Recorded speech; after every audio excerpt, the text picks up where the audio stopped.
Saludos cordiales, toltecas de Anáhuac. Estamos en Los Hijos de la Noche. El tema de hoy es desmitificando la leyenda negra y tenemos por acá a tres grandes personas, tres grandes toltecas, Guillermo Marín, Eduardo Donde, Frank Díaz. Un fuerte abrazo.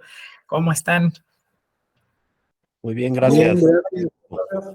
Pues bueno, para sus comentarios ahí escriban a través de la señal de MT en Facebook Live. Chignahui, buenas noches, ¿cómo estás?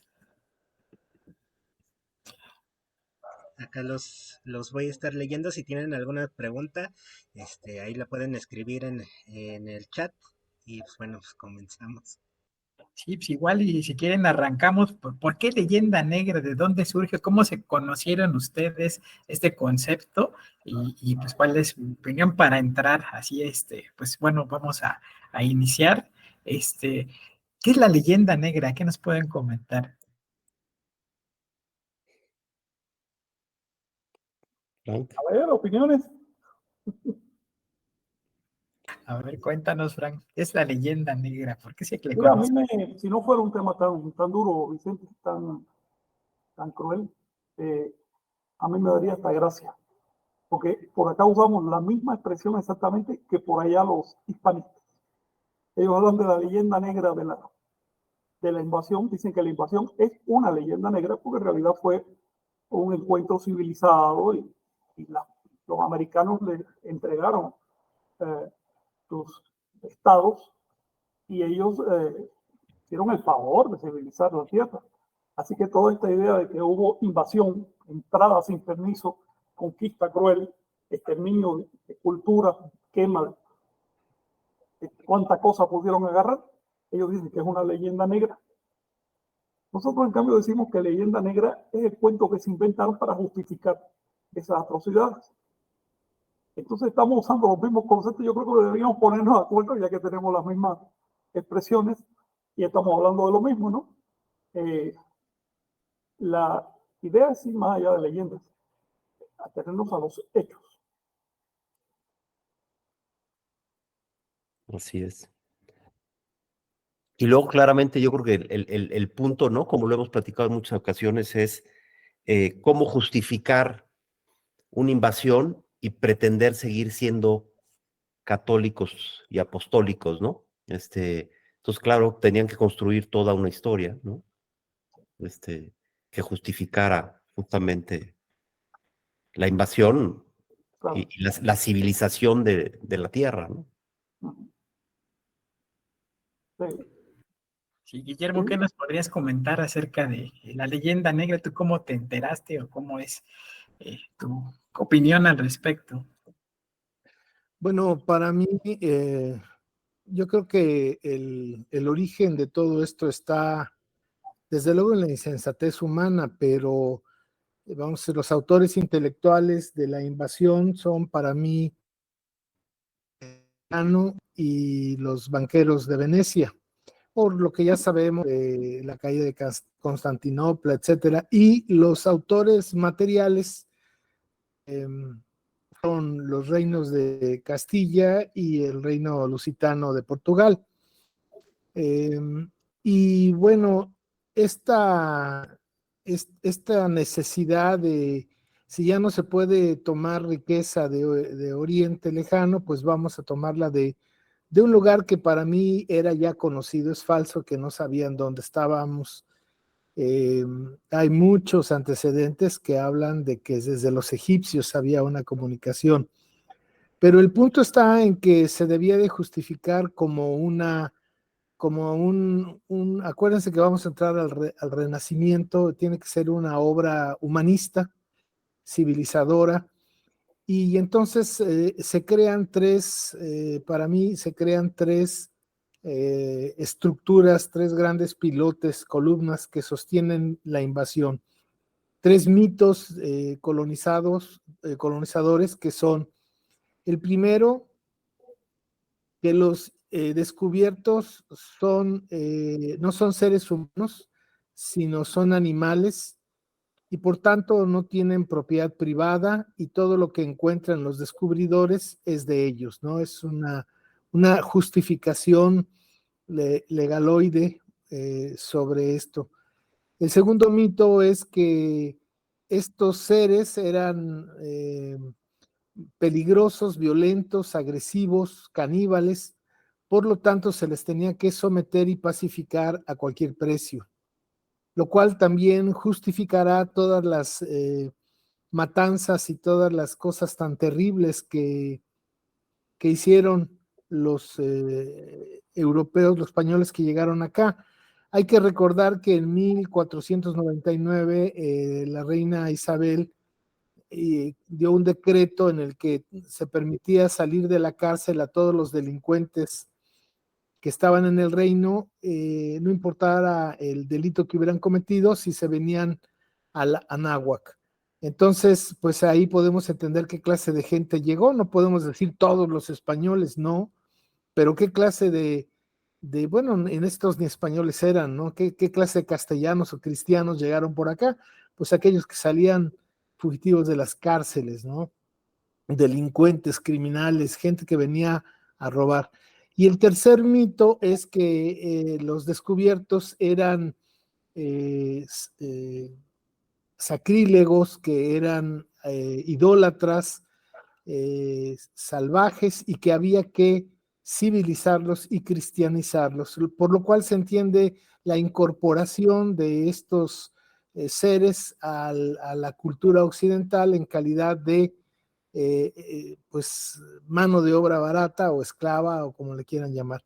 Entonces, esos tres mitos son como el fundamento no solamente del siglo XVI, llega hasta nuestros días. Estos tres mitos se aplican, por ejemplo, a las perturbaciones y abusos que hacen las mineras en las comunidades o las empresas eólicas, en fin, todas estas cosas que se siguen haciendo ahora, pues ya no son esos tipos que vinieron de las cárceles de la península, pero ahora son grupos que se llaman crimen organizado, pero que están al servicio de los intereses económicos en contra de las comunidades, y lo que pretenden es expulsarlas, matar o secuestrar, desaparecer a las personas que defienden su autodeterminación y sus tierras, sus aguas. En fin, estos tres mitos para mí son como el fundamento de la invasión, más las 5 estrategias que también se siguen llevando hasta nuestros días, como son quitarles la lengua para dejarlos mudos y que no puedan transmitir su milenaria cultura, quitarles la memoria histórica para dejarlos amnésicos, quitarles los conocimientos para dejarlos incapaces de construir y transformar su mundo, quitarles los espacios, no solamente los físicos, sino también los espacios comunitarios, los espacios sagrados, y finalmente quitarles su espiritualidad, prohibirla y imponerles a sangre y fuego la espiritualidad de la religión del invasor. Entonces, para mí, esta es para la leyenda negra en síntesis de lo que se sigue viviendo hasta ahora, porque lo importante aquí, la historia nos sirve para entender lo que hoy somos y cómo estamos, porque las cosas no surgen así de la noche a la mañana, es un proceso histórico y hay que entenderlo desde esa perspectiva. Sí, clarísimo. Muy bueno, muchas gracias, Guillermo. Pues justamente en esta invasión, ¿no?, del territorio, esta conquista espiritual, viene este periodo también de colonización en este siglo XVI, ¿no?, donde este encuentro de dos mundos, o con esta caída de Tenochtitlan, pero pues es importante tener en cuenta la larga trayectoria de las culturas anahuacas, ¿no?, que pues, se remontan a más de 3000 años de antigüedad, y que pues, fueron sistemáticamente perseguidos todos los sacerdotes, y bueno, todas las evidencias y todos los rituales, los instrumentos musicales se eliminaron, y comenzó pues una serie de mentiras, ¿no?, en torno a esto, por justamente, como nos decía Guillermo, justificar el saqueo, justificar el genocidio.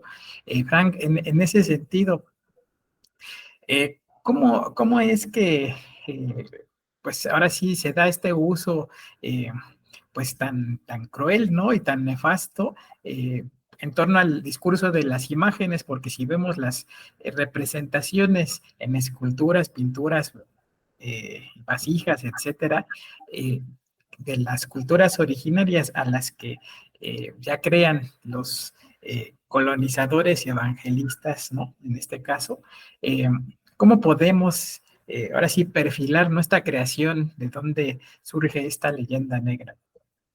Vicente, tu pregunta de hecho me hace remontarme otra vez al tema que tú escribiste aquí para convocarnos, que es desmitificando la leyenda negra.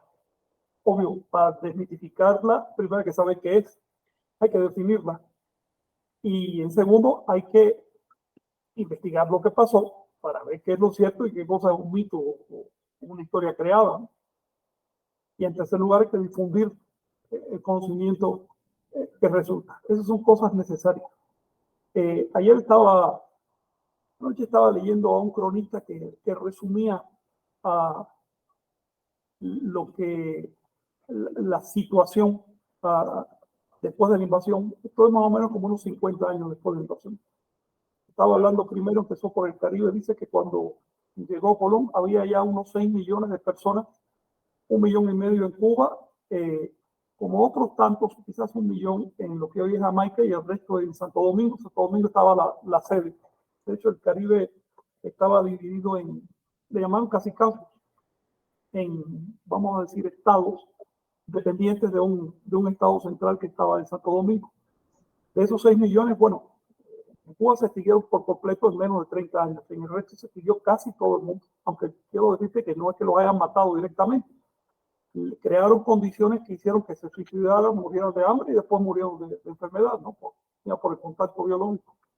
En esa se trasladaron para acá, porque había que seguirlo. E hizo el inventario de él le llama ídolos, que destruyeron. En ese momento habían destruido 20,000 ídolos. Estamos hablando de los más grandes y vistosos, ¿no? Que eran los que más se ven. Ya no hablemos del costo en vidas, del costo en sufrimiento, sino el costo en cultura. El costo en cultura. Yo no creo que, por mucho que le den vuelta a las cosas, puedan negar los hispanistas que sus antepasados llegaron destruyendo cultura. Y lo confesaron y lo inventariaron. Imagina destruir 20,000 piezas, muchas de ellas maestras, del arte de una civilización ajena. Y eso no fue invasión, si eso no fue conquista a las malas, con todo lo que conlleva eso, genocidio, pérdida de lenguas, pérdida por supuesto, de soberanía. Entonces, ¿qué cosa es? Los hispanistas nos acusan de haber creado una leyenda negra sobre su presencia en América. Pero es que no hace falta crearla. Lo que hace falta es estudiar las confesiones de los propios invasores, que en esa época lo decían con mucha tranquilidad, porque no se consideraba malo exterminar a los diferentes. Todavía hoy los cristianos no consideran incorrecto pensar y desear en su corazón que todo el que opina diferente sea enviado a un infierno por el resto o achicharrado a un armagedón. Si los cristianos de hoy piensan que eso es correcto, que eso es justo, ¿cómo serían los cristianos hace 5 siglos? Para saber si las acusaciones que se hacen a los cristianos, no tanto a los españoles, porque como dice Marín, existe, sino a todos los que llegaron. Fue una cuenca cultural completa la que llegó a América. Son exageradas o son ciertas o se quedan cortas. Basta con leer los testimonios de los invasores, los que escribieron en el primer siglo de la invasión, en los primeros 50 años. Gozosamente relatan cómo exterminaban pueblos enteros. Gozosamente lo relatan. Para decir que eso es una leyenda, habría que decir también que los antepasados de los actuales hispanistas eran unos mentirosos. Entonces entramos en otra fase de la leyenda negra. Y es que como mentirosos no podemos confiar en la información que dieron respecto a las creencias y prácticas de los nativos.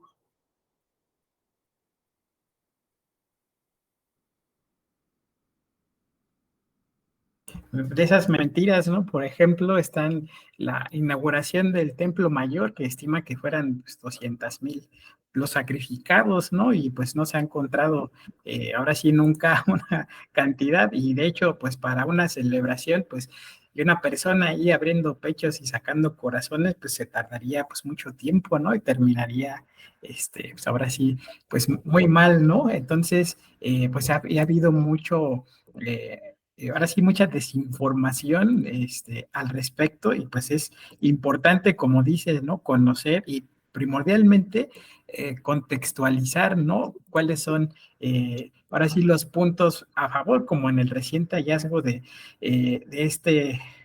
este santuario, ¿no? Que literalmente pues, se asocia al sacrificio y demás, pues siendo como en Europa, pues también hay osarios y hay estos monumentos que representan la comunidad, ¿no? Por así decirlo, y que pues, todavía en la época contemporánea, comunidades como Pumuch, allá en Campeche, pues siguen preservando ese ritual, ¿no? De limpiar los huesos y pues por así tenerlos en el lugar sagrado, en el panteón, ¿no?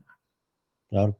Incluso lo peor de todo es cómo las instituciones gubernamentales, ¿no? Son hoy en día los primeros en estar sosteniendo la leyenda negra, ¿no? Son los primeros en estar sosteniendo la existencia generalizada de sacrificios humanos, ¿no? De canibalismo. O sea, para mí es la muestra más evidente de que es un, es un país que sigue colonizado, ¿no? Es cuando las instituciones gubernamentales siguen hablando exactamente con la bandera que hubiera hablado cualquier persona que llegó en la colonia con intereses de explotación. Es una pena que, bueno, pero también hay que tener en cuenta que las instituciones de los países finalmente se reducen a las personas que dirigen esas instituciones. Las instituciones no piensan por sí mismas y estas personas que son los políticos, por lo general,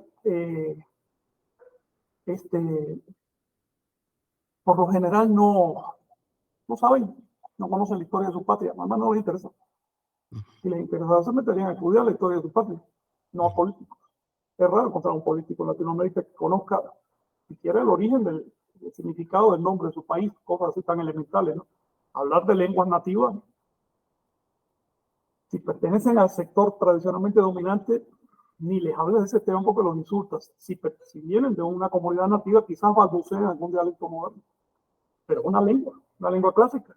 Para eso hace falta amor, para eso hace falta compromiso.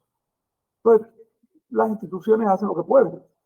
En este momento, por ejemplo, tenemos en México, en toda Latinoamérica, cosas que dentro de unas décadas darán vergüenza, ¿no? Como la misma clasificación de indígenas, con total alegría se clasifica ciertos pueblos de indígenas y los demás de no indígenas, porque los demás no necesitan una etiqueta, pero aquellos sí necesitan una etiqueta, y una etiqueta creada en la colonia. La idea de que antes de los españoles aquí no había indígenas ni siquiera la entienden, no empiezan a percibirla, porque nacemos en este continente entre unos moldes mentales muy estrechos, y el tratar de transgredir esos moldes hace que nos quedemos sin identidad durante un tiempo. Así que las instituciones lo que tratan es de afianzar una identidad a partir de los discursos oficiales creados y pues al costo que sea.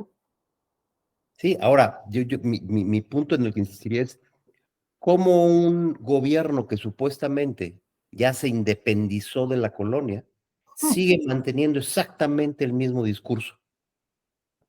Claro, es que obviamente cada cual trata de colocar lo suyo. La independencia trató de colocarse como una solución, pero una solución a ciertos problemas, a los problemas de los criollos, de los hijos de los españoles que no participaban, no una solución a otros problemas.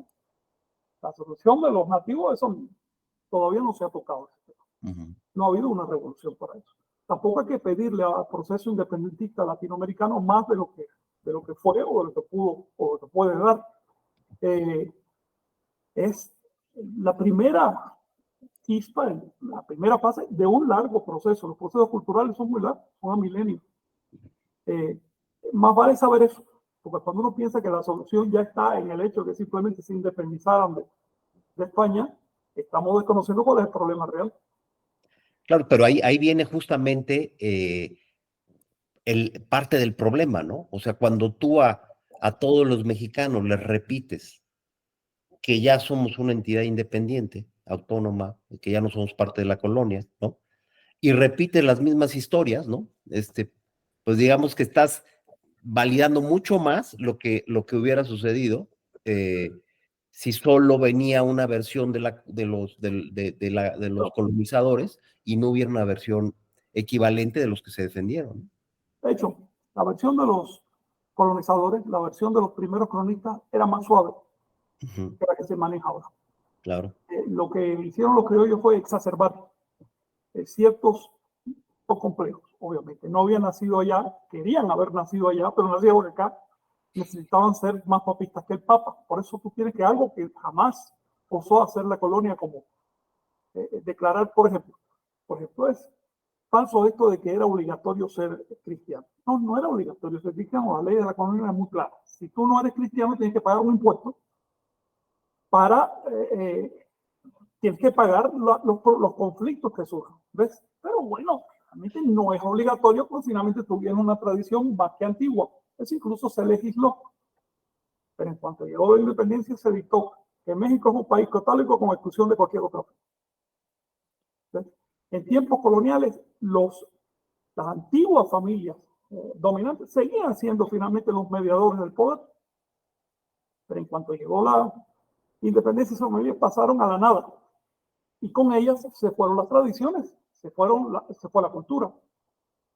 En tiempos de la colonia, por ejemplo, el poder se basaba en el hecho de que un pequeño grupo hablaba español y los demás no. Por lo tanto, la colonia sacaba dinero para mantener escuelas de lenguas en las comunidades, porque no querían que aprendieran español. Pero eso se cortó inmediatamente, y por eso cuando haces la estadística, ves que de 200 lenguas nativas que hubo durante la colonia, en los primeros 10 años de la independencia cayeron a la mitad. Y hoy ya van por 60. Y en el 2060 van a desaparecer. Es decir, la independencia con respecto a las civilizaciones de América fue un problema. Por eso hay algo que no se dice generalmente, pero que es un hecho. A la hora de luchar contra España, las comunidades nativas se afiliaron a España. Preferían la colonia que lo obligaban a venir. Masivamente se afiliaron a España. Por eso es que una de las primeras medidas de los independentistas en toda América fue relegar a las comunidades nativas. Lo que hasta entonces eran naciones se convirtieron, si acaso, en reservas, en comunidades toleradas, pero sin ningún derecho político ni nada así. Entonces eran naciones. Luego, la historia hay que rehacerla completa. Con esto no estoy diciendo antes bueno, después malo. No, finalmente la independencia también era necesaria. La colonia era muy dura, ¿no? Y la independencia tuvo sus valores y tiene todavía sus valores. Pero pensar que es el proceso final, la solución final, eso no entender de qué consiste la historia. Sí, y en ese sentido, un poco por lo que narras, si nos vamos a los temas factuales, pareciera que la independencia es mucho más agresiva que la colonia con los pueblos originarios. Entonces, en ese sentido, pues es la gran paradoja, ¿no? O sea, es la gran paradoja. Es algo que tocan los hispanistas. Ese tema ellos lo tocan. Y hay que hacerle frente a ese tema. Es una realidad. De hecho, hay muchos grupos dentro de Latinoamérica que desean que no hubiera ocurrido la independencia, que desean. En mi país todo el mundo dice, ahora yo tuviera un pasaporte español, que vinieron estos independentistas a robarnos en manos de cualquier aventurero. ¿Ves? Luego, hay que enfrentar esos hechos. Hay que enfrentar esas explicaciones y tendencias sociales, porque son la realidad. No, las cosas no son en blanco y negro. Las cosas siempre son en matices. Eso deben entenderlo los hispanistas, que hablan de una leyenda negra, y los anahuacas, que también hablan de leyenda negra. No vamos a entender en qué consiste la leyenda si lo seguimos viendo en blanco y negro. Oye, ya he hablado demasiado. Sí. Si me dan un segundo, voy por agua. Sí, Frank. Guillermo, pues ahora que comentábamos acerca de esta situación, ¿no?, del colonialismo en el Estado mexicano, ahora tú en tu camino allá por tierras sagradas de Oaxaca y pues bueno, ver que justamente, ¿no?, hay esta preservación pues de rituales y de la lengua, ¿no?, que también es algo fundamental.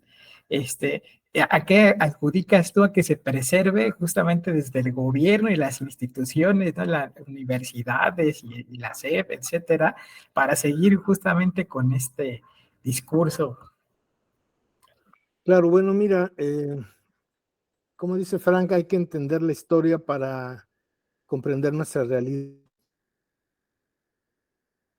Nada más quiero apuntar del pasado que este concepto de la leyenda negra no la generamos nosotros, la leyenda negra de España. Ese concepto lo generaron los ingleses. Europa, ellos tienen lo propio, ¿no? Entonces los ingleses detestan históricamente a los españoles en la lucha que tuvo el imperio español en su gran poder contra el naciente imperio o poder inglés. De ahí vienen entonces las críticas y los análisis de, pues que recuerda que se dice en Europa que África comienza al sur de los Pirineos. Entonces este concepto de la leyenda negra surge en Inglaterra, con los ingleses en contra de los españoles y le sacan todos sus trapitos al sol. Ahora, ¿cómo surge en cuanto a lo que Eduardo está comentando? ¿Por qué es esto? Bueno, hay que entenderlo como un proceso histórico. En 1521 cae Tenochtitlan, no es la conquista de México, porque se ha generado todo como en un embudo de Tenochtitlan, que es como el universo prehispánico, y lo digo entrecomillado.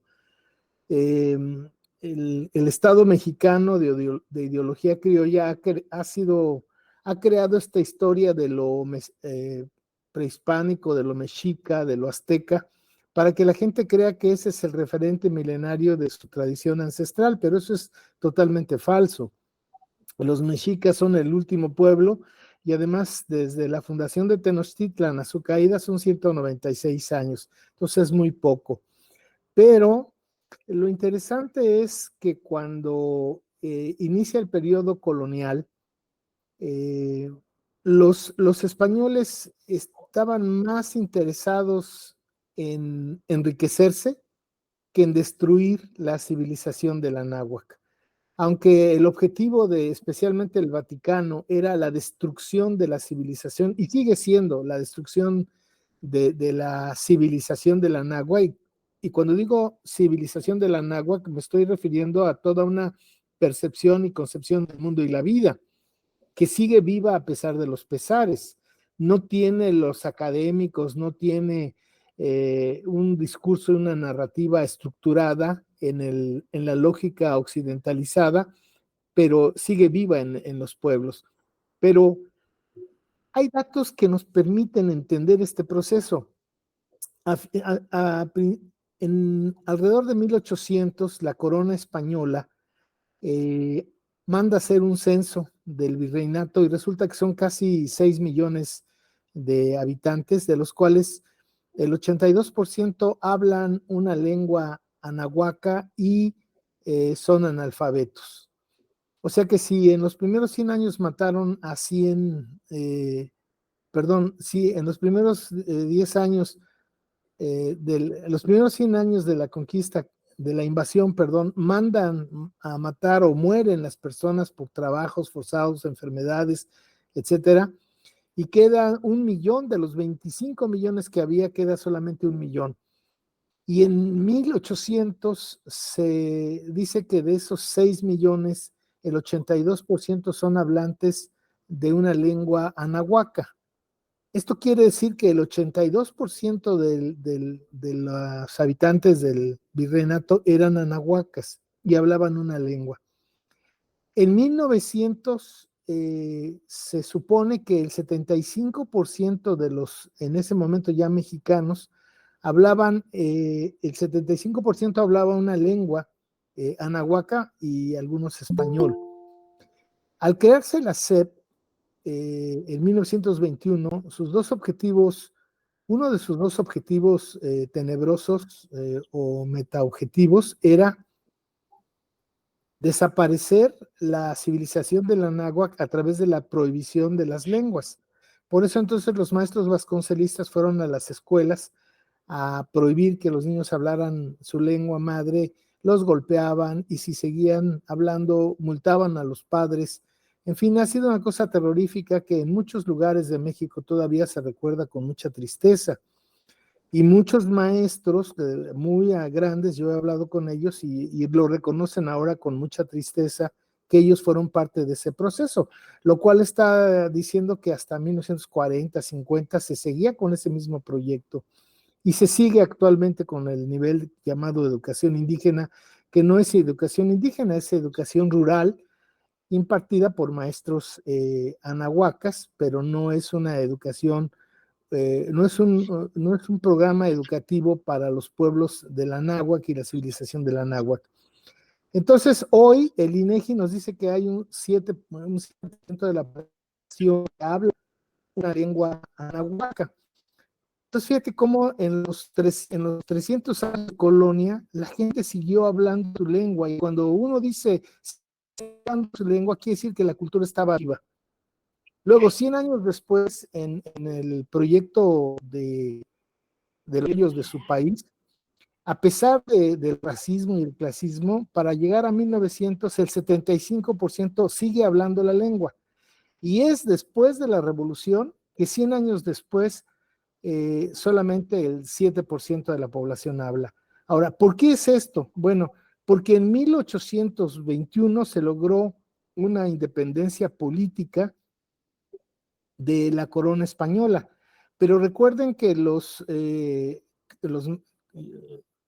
criollos y los gachupines que estuvieron peleando 11 años se pusieron de acuerdo y en 1824 hicieron las paces y en 1824 crearon su país al que le llamaron equivocadamente México, con mala leche México.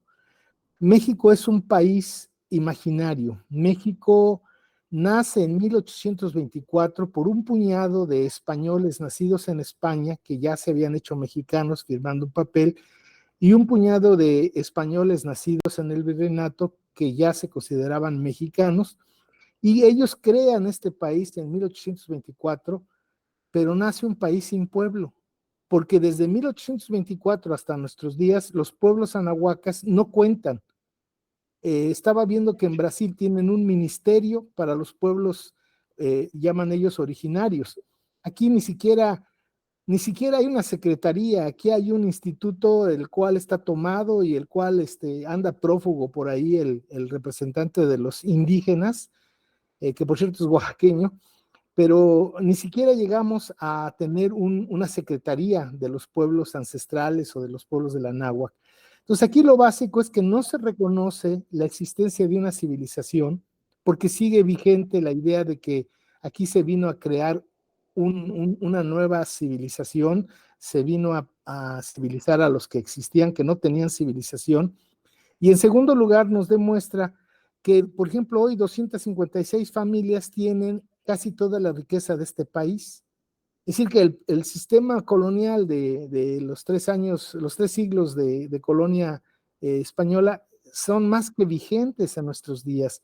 Entonces, México es un país imaginario sin pueblo al que no se le hace caso y que los que tienen el poder económico, político, educativo, de comunicación, etcétera, pues son personas que se han privilegiado durante 500 años sobre este penoso sistema de explotación y despojo a las mayorías. Entonces yo lo veo desde esa perspectiva y para mí México es una neocolonia, es un país imaginario sin pueblo al que se le niegan los derechos y que pues ha ido resistiendo, por eso yo digo que son los invadidos resistentes, que a pesar de los pesares mantienen su tradición, si no de manera racional y estructurada en ideas y categorías, sí en su forma de vivir, Vicente. Y muchas gracias. Pues bueno, ahorita aprovechando que por acá anda Julio Diena, que nos comentabas del linaje 1723, ¿qué nos podrías comentar, Julio?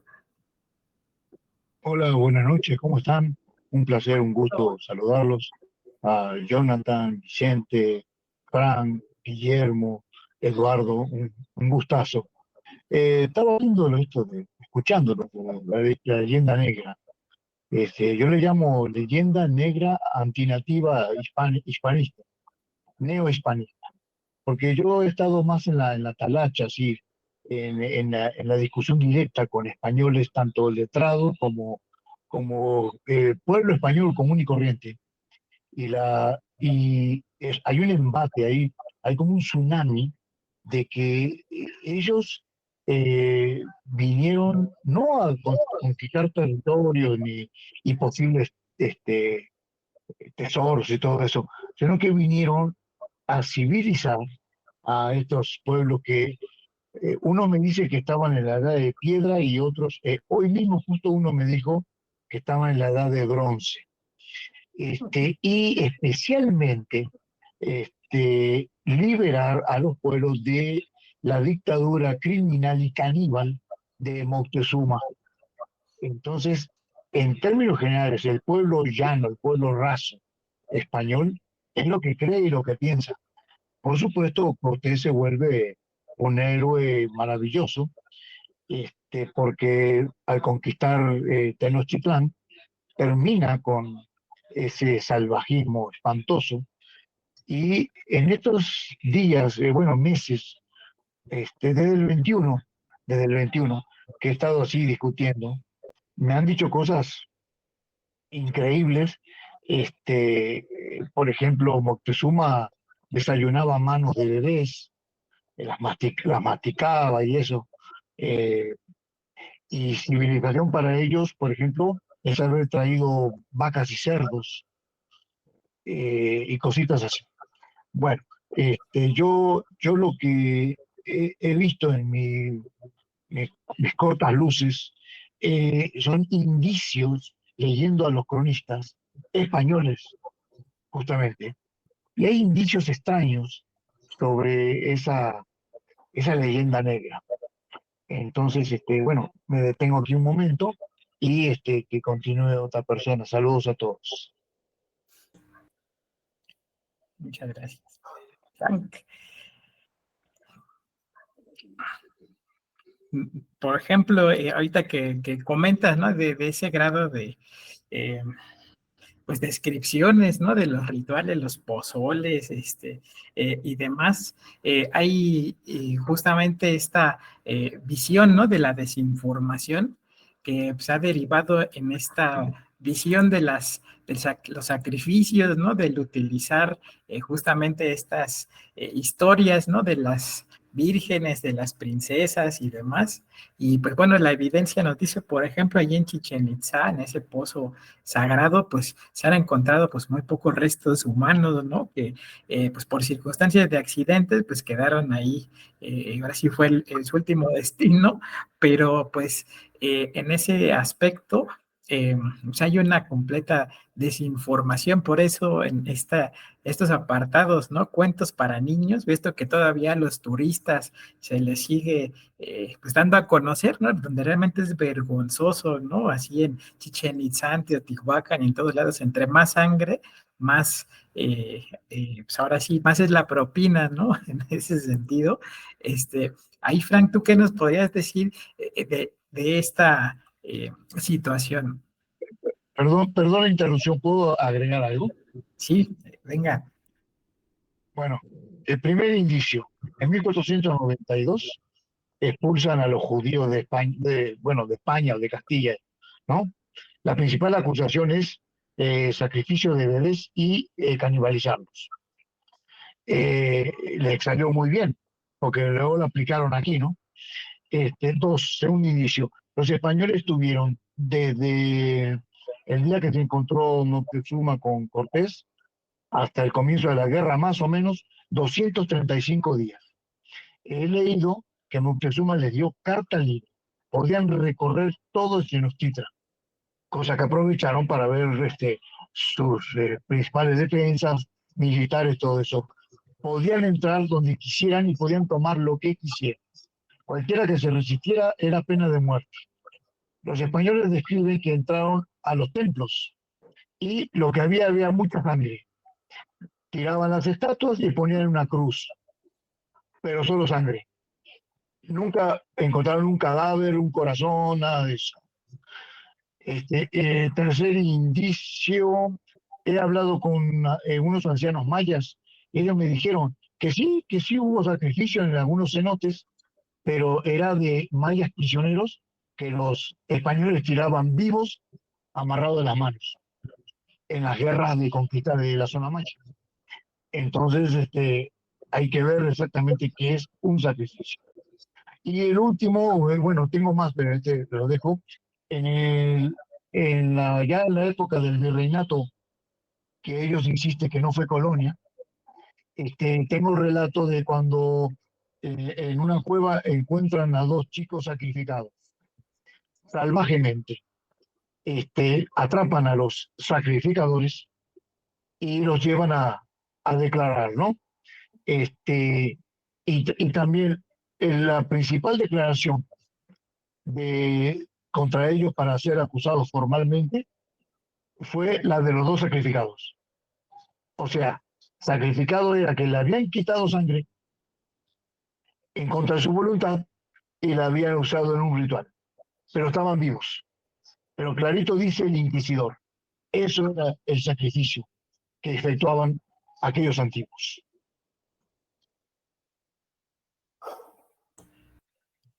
Muchas gracias. Pues Frank, en ese aspecto, pues el sacrificio en México antiguo, pues tenía otra forma, ¿no? Otros símbolos que pues se manipularon, se tergiversaron, como para esta imagen en la que se muestra justamente esta manipulación de la historia, ¿no? Vicente, lo que he visto después de leer tantas fuentes como he podido es que la invasión de América por los cristianos y la posterior conquista de cada aspecto de la vida civil y rural de América ha sido víctima de la mayor mistificación histórica que se conozca. La historia del encuentro del viejo mundo con América, no le quieran llamar, la historia de ese encuentro es una mistificación por donde quiera que la tome. Para entender esa historia hay que planteársela en los mismos términos en que nos plantearíamos un juicio por la comisión de delitos, por ejemplo. Si hay un juicio, por supuesto que hay una investigación, hay dos partes, hay que observar lo que dicen las dos partes, hay que verificar lo que dicen las dos partes, hay que hacer careos, hay que darle dimensión a todo esto, no puede quedarte con una sola parte, con una descripción plana. Y menos si esa parte a la que estás escuchando es el victimario, no la víctima. Cuando se ha visto un juicio en que la víctima no pueda declarar. ¿Por qué no se escucha lo que opinaron respecto a la invasión y conquista? Las víctimas, los que fueron despojados. Le voy a decir, no se escucha porque ni siquiera se sabe que hablaron y que sus testimonios siguen ahí. Y no estamos hablando de 4 páginas, sino de miles de páginas, como tú bien sabes, Vicente, tú las has visto. Es decir, para empezar, como cultura, tenemos un tremendo déficit. Para empezar, ni siquiera estamos preparados para entender la historia. El resultado de esto es que la gente se hace una imagen de la historia sobre reacciones emocionales. Y las instituciones aprovechan esas reacciones emocionales para consolidar la imagen de la historia. La idea de aplicar juicio crítico, la idea de examinar las evidencias, eso no pasa por la mente de nadie. No pasa por la mente de la mayoría de la gente. Ni siquiera hablando de académicos.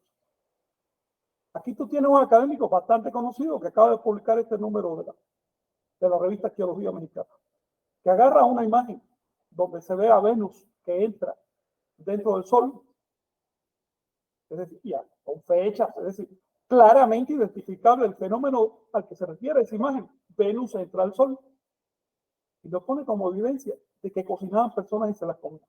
A ese grado de falta de información, falta de profesionalidad, falta de escrúpulos al exponer la información.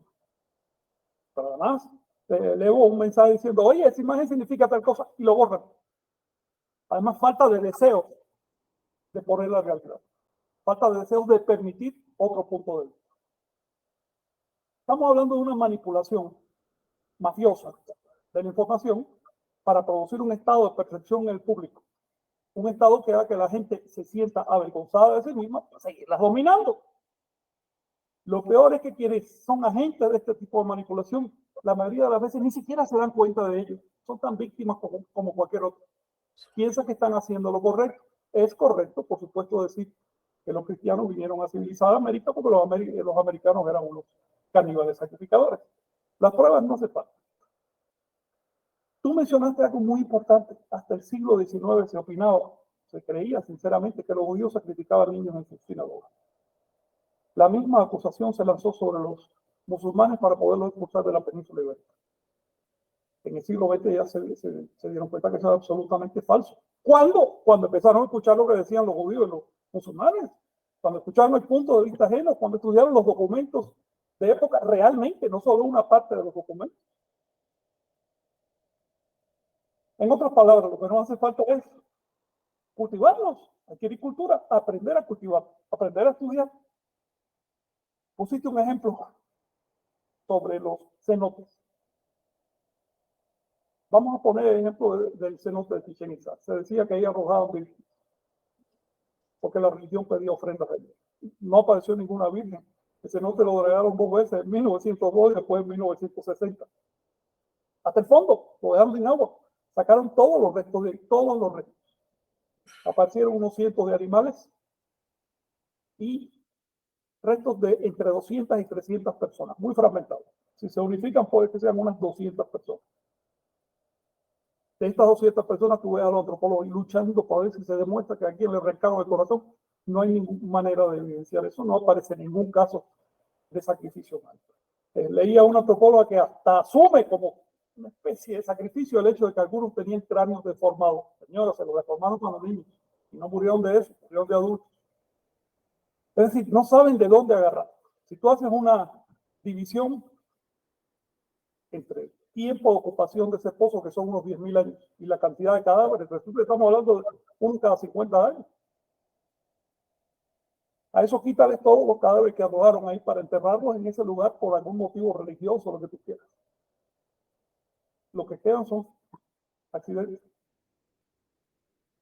Sin embargo, se sigue diciendo que en ese pozo se sacrificaban personas. Tienes el caso de San Pancho, los arqueólogos que descubrieron eso, y cualquier arqueólogo que se respete, que entiende su profesión, y mire esos cráneos, sabe que ahí no hay la menor evidencia de sacrificio humano. En absoluto. No solo no la hay, sino que hay evidencia de que fue lo que realmente hubo ahí. Son entierros secundarios, con exposición a los 4 años, cráneos de todo tipo de personas, de todo tipo de edad. Es decir, hay un muestrario de lo que era la población de esa época. Es un altar a los muertos como se siguen haciendo hoy. Sin embargo, la posición de revistas de difusión como Arqueología Mexicana es que eso es evidencia de sacrificio humano sin dar detalles de qué consiste la evidencia. Una posición para hipnotizar a las masas, no para hacer ciencia. Y por supuesto las masas se tragan eso, las masas de acá, las masas de allá, las masas de España, porque les da pena que sus abuelos hayan cometido la mayor barbarie que recuerda la historia. Y las masas de acá porque si sus antepasados no son caníbales sacrificadores, entonces la vergüenza de haber sido conquistado demasiado grande.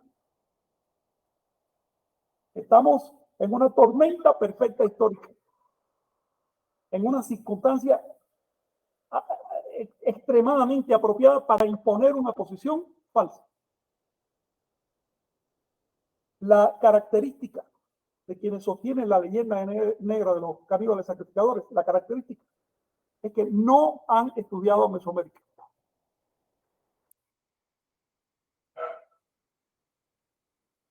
Sí, muchas gracias. Eduardo, ¿qué hacemos con la leyenda negra? ¿Cómo podemos en esta forma, pues ahora sí, resistir, ¿no? Estos embates que pues ahora sí se manifiestan en nuestra sociedad actual y pues llevan mucho tiempo. Claro, es creo que la gran pregunta, ¿no? Porque si no, pues acaban siendo pláticas que no nos llevan a ningún lado, ¿no? En el sentido de que podríamos estar a 10 años atrás o 10 años más adelante y está claro que no hay suficiente, no hay una masa crítica por lo menos que pueda hoy en día revertir esta tendencia y que si no cambia algo, no hacemos algo radicalmente distinto, pues esto vamos a seguir escuchándolo en 10 años, ¿no?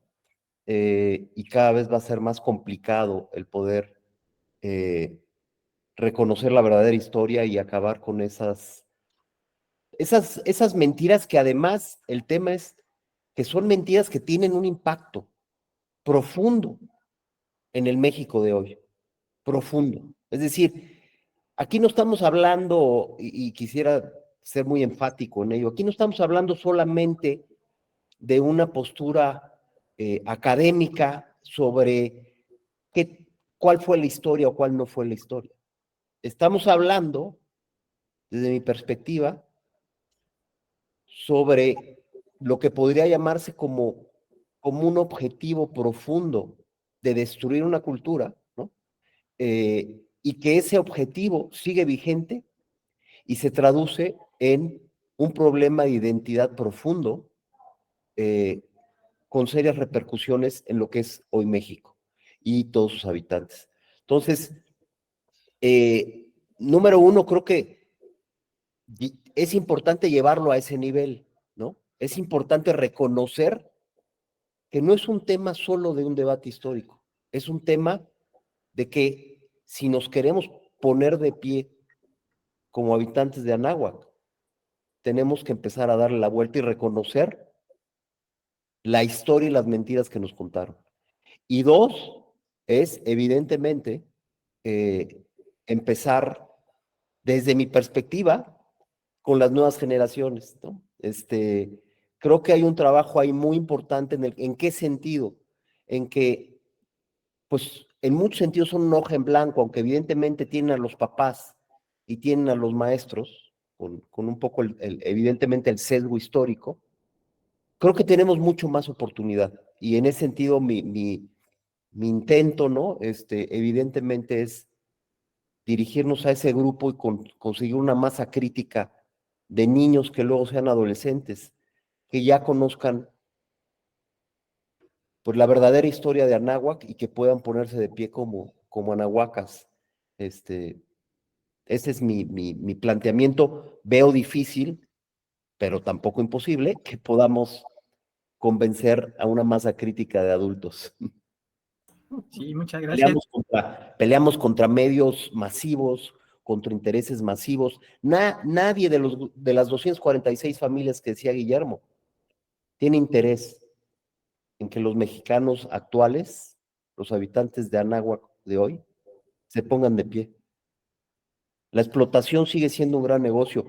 Platicaba yo con Frank, el 2022, la banca mexicana, bueno, la banca en México es la palabra correcta, ganó 250,000 millones de pesos de utilidades. Ganó 250,000 millones de pesos de utilidades. De esa banca, el 90% de esas utilidades son bancos o españoles o americanos o ingleses o canadienses.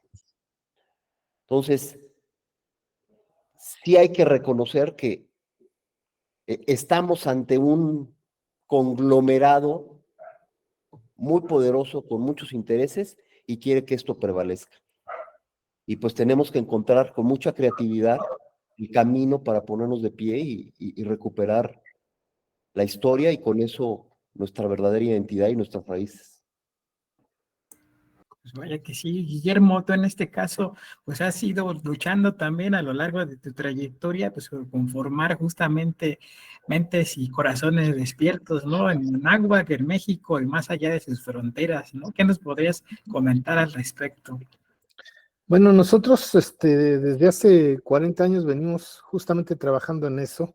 Hasta antes de la pandemia, nosotros con trabajo de hormiga, porque nosotros, Educayo es una hormiguita, pues trabajábamos con el nivel de educación indígena aquí en Oaxaca, en las comunidades, con los maestros y también con los padres de familia y los niños.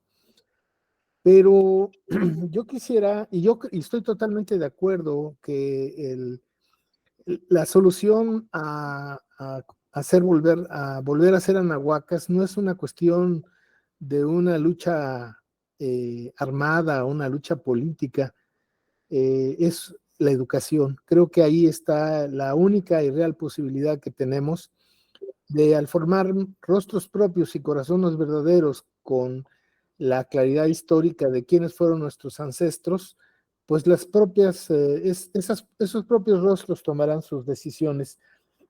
Yo quisiera regresar un poquito atrás cuando dice Eduardo que el asunto es que el sistema que para mí toma en cuenta lo que es el gobierno y el Estado, sigue siendo una colonia. Entonces, para mí esa es la estructura fundamental de que explica todo esto de lo que estamos discutiendo, porque, mira, lo que digan las personas de manera individual, tanto españoles como criollos o en México, pues no tiene sentido, ¿no? Eso de ponerse a discutir. Yo no discuto nunca con nadie, pero menos con ese tipo de personas, porque la ignorancia te conduce al fanatismo. Entonces no se puede hablar con esa gente que es tan cerrada, tan dogmática y bueno, yo siempre digo en mis adentros, pues mira, que te enseñe la historia tu mamá, porque yo ya no estoy para eso, ¿no? Yo sí trabajo con niños, pero no con gente abyecta y además agresiva, porque algo que tienen los ignorantes fanáticos es que son muy agresivos. Entonces yo no me acerco a esa gente y no permito que me toquen. Pero el fundamento para entender esto es que es una estructura del Estado. Vivimos un sistema neocolonial y voy a dar una razón muy interesante. Fíjense que en 1947 Eulalia Guzmán hizo una investigación muy seria sobre las cartas de relación. Estuvo 4 años en Europa buscando las fuentes. Ella fue una investigadora muy acuciosa sobre renglón por renglón lo que decía Hernán Cortés y lo cotejaba con eh, otras fuentes de esa época, pero de Europa también, no solamente de los que estaban aquí. Y va demostrando la maestra que las cartas de relación son toda una mentira, una falsedad, una infamia, una egolatría. Yo escribí un texto que se llama La otra cara de Hernán Cortés, donde yo en síntesis digo que Hernán Cortés era un psicópata, ¿no? Un psicópata y un mentiroso, un traidor y un violador consuetudinario. No había mujer que se le pusiera enfrente que no violara, que no forzara. Entonces, Eulalia Guzmán, con muchos años, 7 años de trabajo, de renglón por renglón, no lo que ella piensa, sino con otras fuentes de aquella época que Cortés dice puras mentiras. Y lo que resulta de su trabajo es que el Estado mexicano, el gobierno, la SEP, el INA, no le publicó su obra. Estuvo bloqueada la maestra hasta la fecha, manejada como una mujer locochona, medio desorientada, que fue a hacer el mitote de Izcatiopan y que no hay nada seguro y cierto sobre que esa es la tumba de Cuauhtémoc. Y se ha tratado de denigrar no solamente a la maestra, sino fundamentalmente su gran trabajo, que por cierto está en PDF en Google. Se llama algo así como eh, cartas, relaciones de la conquista de la náhuac, relaciones de Hernán Cortés de la conquista de la náhuac. Está editado en PDF por el Instituto de Investigaciones Históricas. Entonces, se puede buscar son 1000 páginas que va haciendo un estudio increíble. ¿Y qué sucede con eso? Lo bloquean. Es hasta 10 años después, en 1958 o 57, prohombre, también una persona totalmente bloqueada y tergiversado su trabajo, que es Ignacio Romero Vargas Iturbe. Él con sus recursos publica ese libro en una edición mínima de autor. Entonces, se bloqueó. No se quiere que se sepa la historia.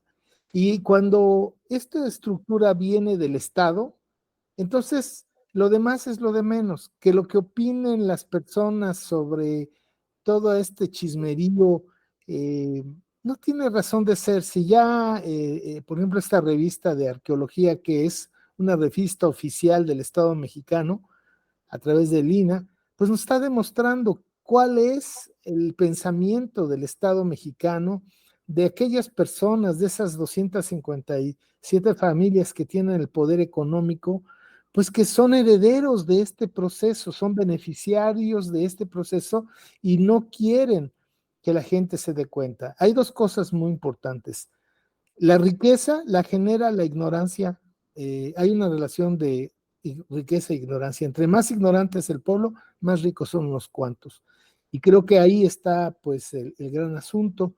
Y lo segundo es que mucha gente no le interesa conocer su historia y su cultura porque justamente está colonizada. Entonces yo creo que el punto fundamental es trabajar con los niños porque ellos son personas que no están, o son seres humanos que no están tan colonizados, no están tan intoxicados, y todo lo que reciben lo pueden transformar en cosas maravillosas. A través de nuestra experiencia tenemos cosas, verdaderamente no viene aquí el caso contarlas, pero muchas anécdotas de que los niños en 3, 4 minutos entienden lo que uno trata de decir en media hora en una plática. Ellos lo entienden y lo sintetizan y lo afinan. Entonces yo creo que el trabajo fundamental es ese, el trabajo con los niños. Gracias. Muchas gracias. Para ir cerrando, Julio, ¿qué nos podrías comentar acerca de la leyenda negra? ¿Qué hacemos con ella? ¿Cómo la combatimos o nos va a devorar?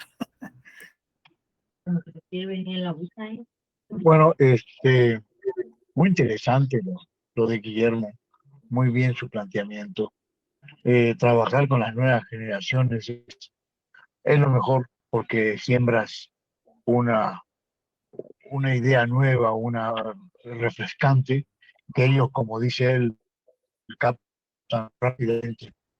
Yo sigo buscando mis indicios, me encontré un paquete de cartas familiares de Cortés y en los que él se comunica con muchas personas y me interesó mucho las órdenes que dio ya a los encomenderos de cómo debían tratar a sus indios, a los que tengan 500, ya saben que hay órdenes de...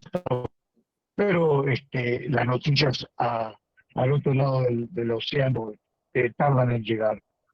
Si ya tienen 2000, procuren que no se reúnan muchos al mismo tiempo y sigue y pone énfasis en que hay que terminar, desaparecer o transformar, yo le llamo ya lavado de cerebro, a sus sabios, a sus sacerdotes. Lo que ellos, entre los indios encomendados, por ejemplo, te mandan 500, 1000, tú tienes que conocer a cada uno en lo posible, especialmente a los que piensan, a los que tienen cierta cultura, y especialmente a los sacerdotes religiosos. ¿Para qué? Para, bueno, poner trabajo más duros, o de plano venderlos y no dejarlos hablar. Entonces eso denota que la invasión y la mutilación partió de algo fundamental, la religión.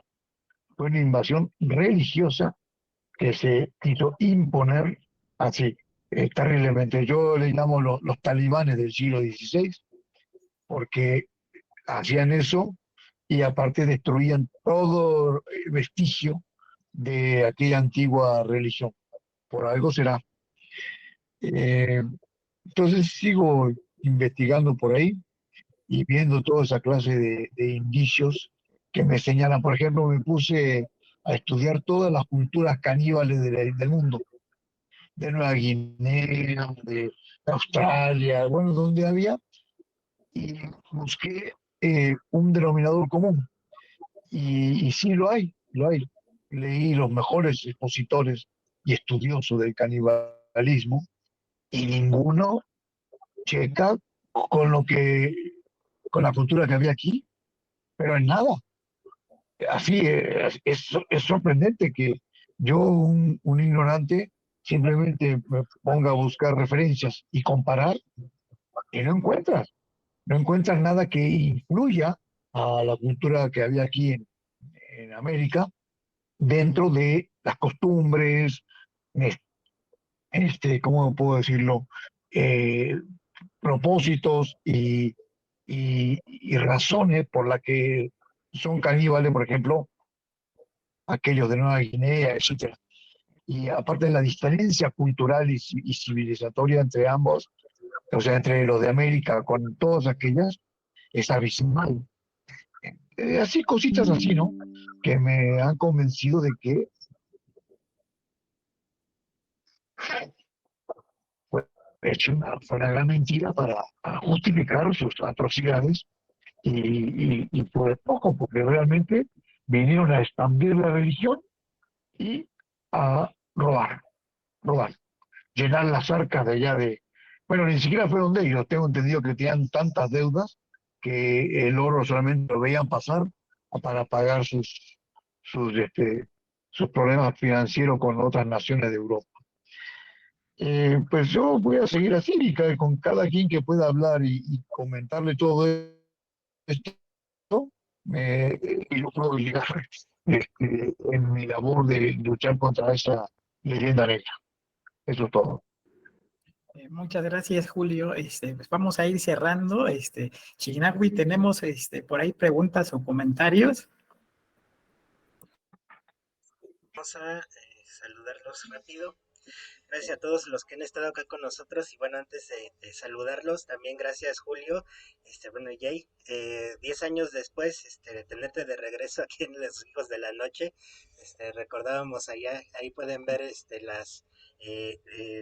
los primeros programas donde ahí salías con Frank, entonces muchas gracias por estar de nuevo por acá, y bueno, saludos a Martín Vázquez desde Tierras Purépechas, Alberto Ramírez desde El Salvador, Marcos Andrade, Magali Lemos desde California, Lucas Rodríguez, Carla desde el fin del mundo, un abrazo, Paulo Franz desde Cuautitlán, Izcalli, Gaby Ayón desde Argentina, José Paulino Velázquez desde León, Guanajuato, Daniela Palacios en Cancún, Rampam, también Pamela, en Cuautitlán, Iván Ruiz, también un saludo, Ukishin, o algo así, disculpa si lo pronuncié mal, Ulises Chávez desde los Tuxtlas, Veracruz, Aranjuez, Yahuichok, Adriana Ortega, Alejandro R. Díaz, desde Chiapas, Silvia Cruz, PL Flores, Yali Sancho, Gisela Jurado, Iván Ramos, bueno, muchos comentarios, por ejemplo, Gaby Ayón, anoche nos comenta que estuvo en una transmisión del Museo de Chile donde arqueólogos y antropólogos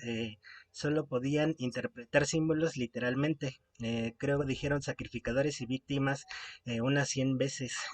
Lucas Rodríguez también nos comentaba lo que nos comentaba el maestro Guillermo Marín. En el libro de Eulalia Guzmán hace una descripción física de Cortés y del tipo de personas que llegaron. Realmente era gente de mal corazón. Pamela Rampam, saludos, se le aprecia mucho, profesor Marín, recomendado 1000% su curso de historia ancestral, por si alguien no lo ha tomado, que lo tome, y nos hace el comentario que también un tema es que la mayoría de los hablantes no están aquí informándose de lo importante que es que conozcan el Tecpilatoli, justamente para conocer la esencia del pensamiento anahuaca, ¿no? Al menos en la parte del náhuatl. Eh, eh, Dice, con ayuda de su fluidez en el idioma podrían hacerse una mancuerna con el clásico. El náhuatl clásico tiene el reto de modernizarse y el moderno de voltear a ver su origen y sobre todo ese origen cargado de la cosmovisión tolteca. El que estudia náhuatl en forma, por lo general, es para ir a terminar de evangelizar, traducir libros de cristianos, protestantes al náhuatl. Paulo Franz también hace una pregunta para Eduardo. Dice, tengo entendido que ustedes apoyan en colegios la educación descolonizada y apoyada en la Toltecayot. ¿Qué posibilidades habría de mostrar este proyecto al presidente o a algún gobierno apoyándose en su experiencia? ¿Qué nos podrías comentar, Eduardo?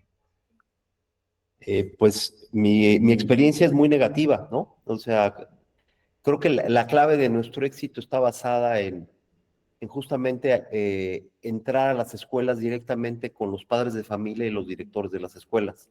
En el momento que subes en general o a líderes sindicales o a gobierno, ¿no? En ese momento, en general, entras en una arena que es los intereses políticos, ¿no? Porque en general el único interés es el político y todo lo que conlleva. Desde nuestra perspectiva, que son más de 27 años de hacerlo, la clave está en hacerlo directamente en la calle y entrar directamente en la calle. Yo creo que en la medida en que pretendes llevar esto a nivel gobierno, por todos los intereses, toda la forma de operar y por todo lo que hemos hablado de los gobiernos históricos de este país, creo que sería contraproducente. Sí, y bueno, a eso va también a tu respuesta, este comentario de Yauchichiwa, Yaunotza. Dice, bueno, primero, se aprecia la labor de todos en este proyecto. Eh, eh, dice, las instituciones de educación de todos los gobiernos en nuestros continentes no han fallado. Ese es su trabajo, perpetuar esta subyugación cultural. Entonces, ves justamente lo que nos comentabas, Eduardo. Ellos hacen su trabajo para lo que fueron creadas y para lo que están hechas. Sí, Exacto. necesitamos caballos de Troya que no se den cuenta e irlos metiendo. Sí, exacto, Aranjuez Yawit Chau, la insistencia de denostar el pasado parece que obedece no solo a vender amarillismo, sino también a generar un ambiente propicio para implantar una ideología conveniente con desarraigo. Se necesita una opinión pública sin referentes y la leyenda negra de Anáhuac es una herramienta para destruir la poca, bueno, lo poco que queda. Esto mismo también nos comenta Gaby Ayun, que ahí en Argentina y Chile están usando esta misma leyenda para poner en contra al pueblo de estos habitantes originarios y de esta manera no reaccionan ante los acuerdos de ambos estados multinacionales y se van apropiando de sus tierras. Magali Lemos, se requiere unión entre maestros, como todos ustedes, con esta visión histórica. Y bueno, mil gracias por el programa, nos dice Lucas Rodríguez. Hoy veía comentarios acerca de la revista Arqueología Mexicana y su editor hace mofa y hace comentarios despectivos hacia los que creemos en la Toltecayot, haciendo notar una actitud totalmente parcial hacia la leyenda negra y justificando todo con el argumento que los académicos tienen mucha trayectoria como para dudar de ellos. ¿Qué nos pueden comentar al respecto? Wow. Pues que lea el libro de la Toltecayotl, ¿no? De la eminencia de Lina. Sí, sí. Oye, si me permite hacer un comentario sobre algo que dijo Aranjuez Yaui. Fíjate, el exacerbamiento de la propaganda, no voy a decir hispanista, porque no es a favor de las raíces de España, sino en contra de las raíces anáhuacas. Ese encarnizamiento en presentar las cosas con tintes cada vez más amarillos, más morbosos, en que si había una señal de canibalismo, todos vamos a decir que todo es canibalismo. Si alguien, una secta sacrificó a alguien, entonces todos eran sacrificadores. Ese enfoque académico que está representado ahora por esa triste revista que es Arqueología Mexicana, ese enfoque tiene una razón. Ese enfoque refleja que en el otro lado del espectro está ocurriendo un fenómeno contrario. No es casual que las instituciones, digamos, consuetudinarias de transmisión de la leyenda negra, que finalmente no es más que la transmisión de las justificaciones de la invasión de Anáhuac, no es casual que en este momento se sientan tan alarmadas y que por lo tanto necesiten extremar su prédica, porque al mismo tiempo está habiendo un despertar y está habiendo un interés de parte de la gente. No se trata de competir contra lo que ellos hacen, contra sus capacidades de ejecución y demás. Yo creo que ni siquiera ese debe ser el objetivo. Decía Marín, yo no dejo ni que me toquen esas escuelas. No se trata de competir con ellos, porque no podríamos hacer lo que quisiéramos, no tenemos los recursos, no llegamos a todos los espacios. Se trata de crear trincheras de personas informadas, con identidad, con una visión clara de qué es lo que quieren y a dónde quieren llegar. Se trata de crear esos baluartes de la cultura. Recuerda que el sistema simplemente repite, transmite, conserva, es conservador. Nosotros, en cambio, estamos osando un cambio, una revisión. Estamos osando un nuevo enfoque, hacer algo nuevo, con vistas a futuro. Ninguno de los que nos reunimos aquí a llorar por el pasado ni nada de eso. Estamos mirando hacia el futuro. Queremos crear una cultura. Y el hecho de que las instituciones reaccionen de manera tan violenta y tan vil, como para borrar comentarios informados, como para reaccionar emotivamente, como para reaccionar con todo tipo de insultos y demás, institucionales contra quienes opinan diferente, es un blasón para nosotros. Nos dice que vamos en buen camino. Es la plomada con la que el constructor hace el edificio. Ya sabes que si ella va para abajo, entonces yo tengo que ir para arriba. Me da la dirección. Pienso que yo veo señales positivas. En otras, los restos de otras grandes civilizaciones de la Tierra, la gente no se emociona tanto, la gente no llega a la punta. Pero el hecho de que esta revista haya descendido al amarillismo más vil, me dice que la cosa está viva, que la cosa está encendida, que el sistema necesita extremar su propaganda para captar la atención de la gente. Y en mi experiencia personal, cientos de personas que hasta ahora solo leían la página de Arqueología Mexicana pasaron a las páginas que yo mantengo, cientos de personas. Qué bien. Me escribieron, me dijeron, mira, pasó esta situación. Yo lo lamento, pero la posición oficialista, que es no revises la historia, repite como una cotorra lo que te digo, porque yo soy académico y tengo un título en la pared de mi casa. Esa posición no tiene futuro. Esa posición se está cayendo. Dentro de poco las cosas van a cambiar y dará vergüenza, dará tremenda pena el haber sostenido un cuento sin otro motivo que el racismo, porque eso es lo que hay detrás. Muy bien. ¿Algo más, Chignahui, para ya despedirnos en esta noche tan especial? Sí, también saludos a Agna Savic, también anda por acá, y Mónica Núñez. Para dirigirse a los niños hay que apuntalar postes y maestros, de otra forma será un esfuerzo en vano.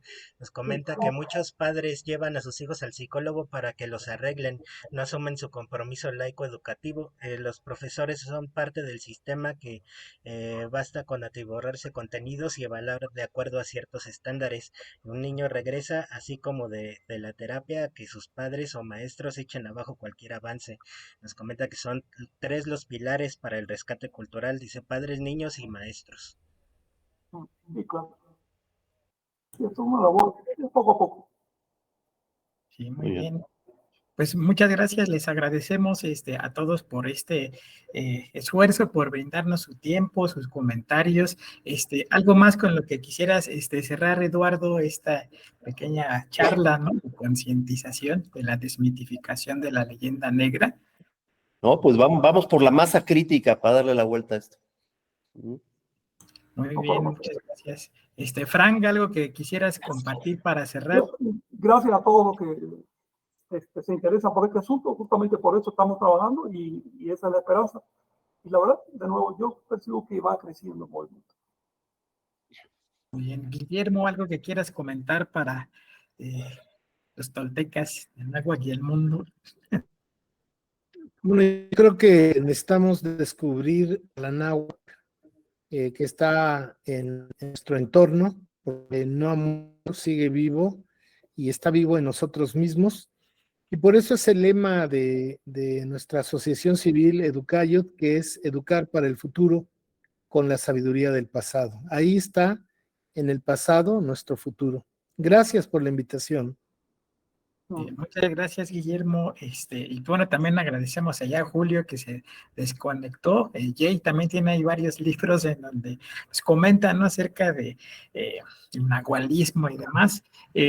Importante en este aspecto, pues encontrar justamente estos orígenes, los documentos, las piezas, las obras, veamos, analicemos esto que nos dice, ¿no?, de los sacrificios, del arrancar corazones y demás. Veamos las piezas, las obras de arte que quedan, que pueden identificar ahí en el Museo de Antropología, en Templo Mayor, o pues, ahora a través de estos medios digitales, y pues ahí se van a encontrar cosas maravillosas, ¿no?, como en libros como este del último Avatar, en las conferencias de Guillermo, en las charlas, y pues bueno, con granito de arena iremos, pues ahora sí, desmitificando esta leyenda negra. Muchas gracias, Chignaui, algo para cerrar, muchas gracias. Sí, gracias a todos y pues, en cuanto termine este video, la transmisión, subo el video a Nación Tolteca y aunque no lo publica ahí en las redes, en YouTube ya lo pueden encontrar para si lo quieren visualizar o los que llegan después. Entonces, muchas gracias por su compañía. Gracias. Buenas noches. Hasta luego. Hasta luego, muy amable. Gracias, Guillermo. Gracias. Gracias a ustedes. Un abrazo y te mandamos el link. Cuídate. Gracias. Hasta pronto. Sí.